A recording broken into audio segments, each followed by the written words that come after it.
Ketentuan terkait penerbitan faktur pajak, dasar penerbitan faktur pajak antara lain, berita acara, bukti transfer, kwitansi, harus sudah diterima bagian penagihan maksimal tanggal 10 bulan berikutnya. Hal ini disebabkan faktur pajak wajib diterbitkan maksimal tanggal 15 bulan berikutnya.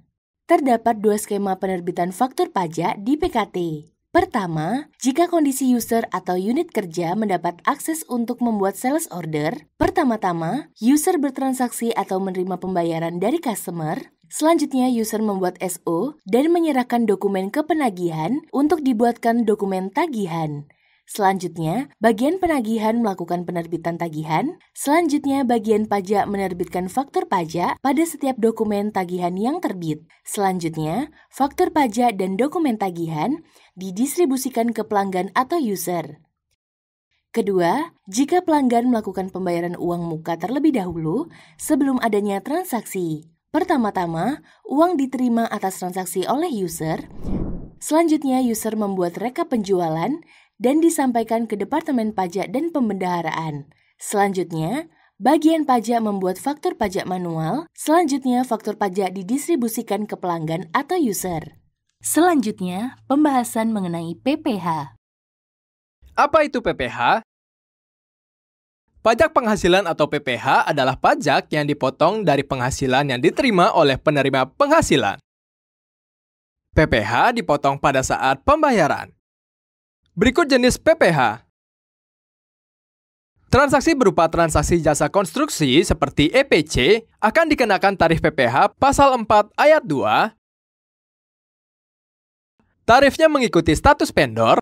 Itulah mengapa diperlukannya SUJK vendor untuk menentukan tarif yang akan dipotong. Tarif jasa konstruksi beragam, mulai dari 1,75% hingga 6%, tergantung dokumen yang berisi status jasa konstruksi vendor. Jika tidak melampirkan dokumen dengan status vendor, maka akan dipotong dengan tarif tertinggi yaitu 6%.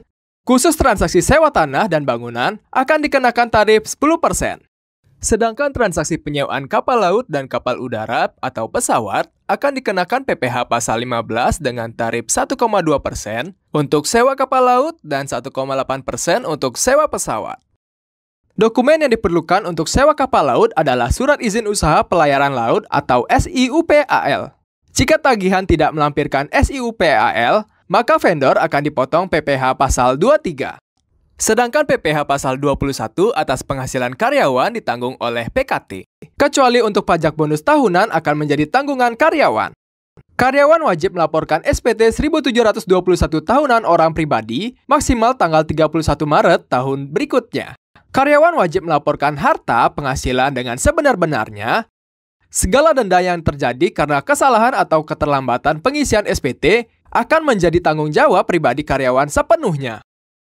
Jika membutuhkan bantuan dalam pengisian SPT tahunan, dapat menghubungi bagian pajak PKT sampai maksimal 31 Maret. Jika karyawan bertransaksi dengan konsultan atau orang pribadi, maka harus dipotong PPh 21 dengan tarif sebagai berikut. Penghasilan bruto kali 50% kali tarif pasal 17, isi dari pasal 17 adalah 0 sampai dengan 60 juta adalah 5%, 60 juta sampai dengan 250 juta adalah 15%, 250 juta sampai dengan 500 juta adalah 25%, 500 juta sampai dengan 5 miliar adalah 30%, di atas 5 miliar adalah 35%. Transaksi pembelian barang akan dipotong PPh pasal 22 sebesar 1,5% jika invoice di atas 10 juta dan atau jika ada kontrak di atas 10 juta. Jika nilai kontrak yang sebenarnya di atas 10 juta, namun dalam tagihan dipecah-pecah, maka akan tetap dipotong PPh pasal 22. Transaksi pembelian jasa akan dipotong PPh pasal 23 sebesar 2%, kecuali jasa konstruksi dan jasa sewa tanah dan bangun. Transaksi jasa kepada penyedia jasa luar negeri dipotong PPh pasal 26.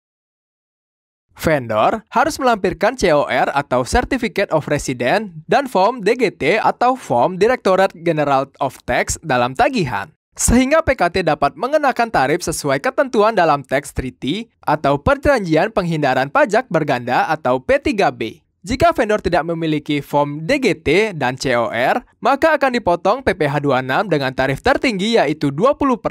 Jika vendor memiliki surat keterangan bebas atau SKB, maka tidak akan dipotong PPh sesuai pasal dalam SKB tersebut. Saat menerima SKB, wajib memperhatikan identitas vendor, pasal PPh yang terdapat SKB dan tanggal berlakunya SKB tersebut. Jika vendor memiliki SKB, akan tetapi dalam tagihan tidak dilampirkan, maka vendor akan dipotong PPh sesuai dengan transaksinya. Itulah sebabnya, user perlu bertanya kepada vendor apakah mereka memiliki SKB atau tidak. Jika vendor memiliki surat keterangan mendapat fasilitas PP 23 tahun 2018, maka user atau karyawan wajib melampirkan dalam tagihan agar vendor dipotong sesuai PP 23 tahun 2018. Jika user atau karyawan tidak melampirkan fasilitas PP 23 tahun 2018, maka vendor akan dipotong tarif PPh yang berlaku. Sebelum melampirkan, user atau karyawan wajib memeriksa identitas vendor dan tanggal berlaku surat keterangan tersebut. Berikut adalah ilustrasi dalam pengenaan PPN dan PPh dalam sebuah transaksi. Seperti kasus A, PPN yang bukan WAPU dibayarkan ke vendor dan PPh dihitung berdasarkan harga jasa bukan total tagihan. Sedangkan kasus B, PPN WAPU tidak dibayarkan ke vendor, sehingga pembayaran ke vendor hanya berdasarkan nilai jasa yang diberikan dikurangi PPh. Jika karyawan membeli barang atau jasa, lalu ragu dengan pengenaan PPN dan PPh-nya, bisa berkonsultasi dengan tim pajak PKT melalui email pajak@pupukaltim.com terlebih dahulu. Mari kita jaga perpajakan di PKT bersama-sama.